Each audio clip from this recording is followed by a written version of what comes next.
Hey guys, welcome back to our channel. So ngayon kakain na naman ulit kami dito sa car. Ang aming food ngayon is sisig, pero not any ordinary sisig. Ito yung Sisig Sa Rada na originally located sa Makati. And ngayon meron naman siyang branch ngayon dito sa QC. Sa E. Rodriguez lang sa Devour Food Hub. So on the way na kami dun ngayon and hopefully masarap naman siya.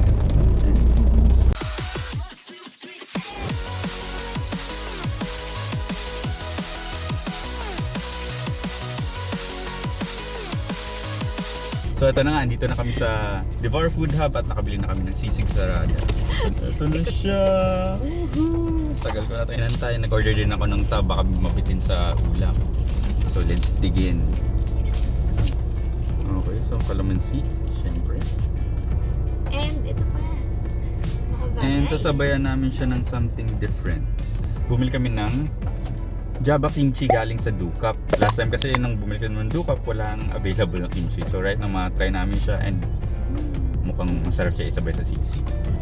So ito na siya. Ang order ko ay yung regular sisig rice meal lang nila with choice of regular and spicy. Spicy to and yung tab is yung regular.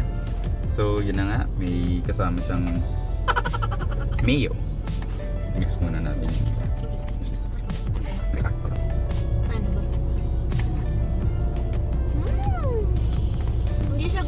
Spicy. Unlike yung kimchi natin sa bahay. Like, mas excited ako dito. Mix ko pa. So try na natin. Yung sisig lang muna.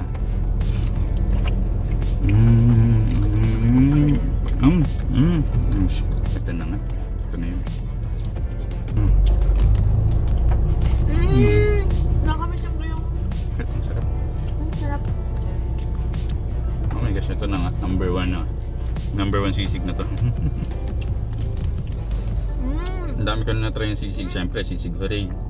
Meron pa sisig king. Hindi ako ng kimchi. Okay. Sisig sa Rada. Number 1 sisig na talaga ito ngayon. May kimchi. Pero, hindi pa namin na-try yung Aling Lusing's sisig na nasa Pampanga. Which is yun daw ang pinaka-original na sisig. So, tignan na. Pinaka-masarap. Pero so far, ito ang sarap niya. Number 1.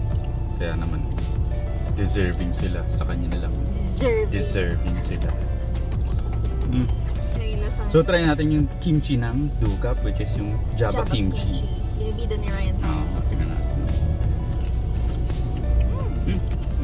Di ba bagay siya? Gawin na lang kaya ito. Hindi nga siya ganun kaanghang. May unting tamis. Lagay mo sa tabi. Or dito na. Sarap. Bagay siya. Sisig Sa Rada with Java kimchi. Sarap sa kanin. Mapapakanin ka talaga. Ito, dalawa yung kanin. Pero yun nga, yung single serving nila ng sisig, in-expect ko naman na mabibitin ako sa ulam. Kaya nga bumili na ako ng tub. Kasi yun nga, ang munti nga nung serving nila. Pero para sa mga sa mga nag-office before, yun nga, sulit siya. Alam ko, pwede ka magpa-add ng mga mayo, gano'n. Add mayo, add egg, add din mismo laman. Super. Panalo pati itong kimchi. Super yummy. Grabe. So yun na nga, kaya kami pumunta dito is kagabi nakita ko siya sa Grab. Nakita niya sa Grab. Na nagulat. Naroon pa sa QC. Kasi usually pag nasa Bonnie tayo, naghanap ako ng Sisig Sa Rada sa Grab. Wala. Kasi diba Makati siya dati. Nagsara yun sa Makati. Nag-open sila sa Las Pinas. Andun yung malaki nilang restaurant talaga. So ito na pala yung stall nilang naiwan. Tsaka hindi siya maalat. No? Sarap siya. Creamy, matamis. May konting alat. Creamy because of the mayo.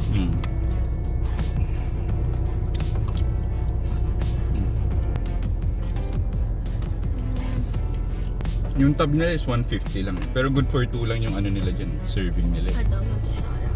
Pero yun, sa mga takaw, pwede siya sa isang tao. So hindi siya masyadong mataba.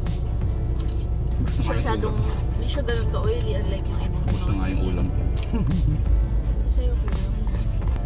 Sisig Sa Rada, number 1. Kimchi. Sisig and rice.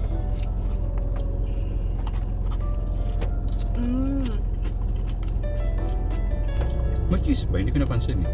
Hindi siya may Wala akong- cheese. Or wala nga siguro. Wala naman talagang sisig na may cheese. Isa lang yung nakain akong ganun. Si Gustav.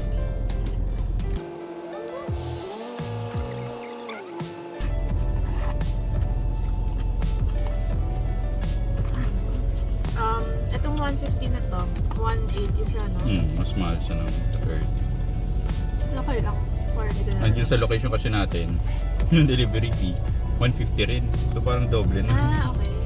Hindi siya yung normal na 45 to 70, 150. Perfect na siya. Enough na yung, hindi siya maalat. Basta malasa siya. Ayun nga. Since yung serving time is very fast. Sobrang Kasi uwi nga, nga ako nandito ka na. kasi nga, same siya. Ano, para ka na nagantay din ng sisig sa rada, yung freshly made pero ang bilis. Technically parang iniinit na lang din. Masarap yung kimchi dito ha. Bagay. Hindi siya ganun kaanghang yung kalaman ng water. Ganun. Kasi may mga kimchi na medyo matapang yung lasa niya. Ito sakto lang. Feeling ko i-grill mo lang to and with onting sugar. Makain na siya ng mga tao may ito spicy. Last bite. Kasi may Kung bibili kayo nito, di pwedeng isang order lang. Either mag 2 rice meals ka get a tub. or get a tub.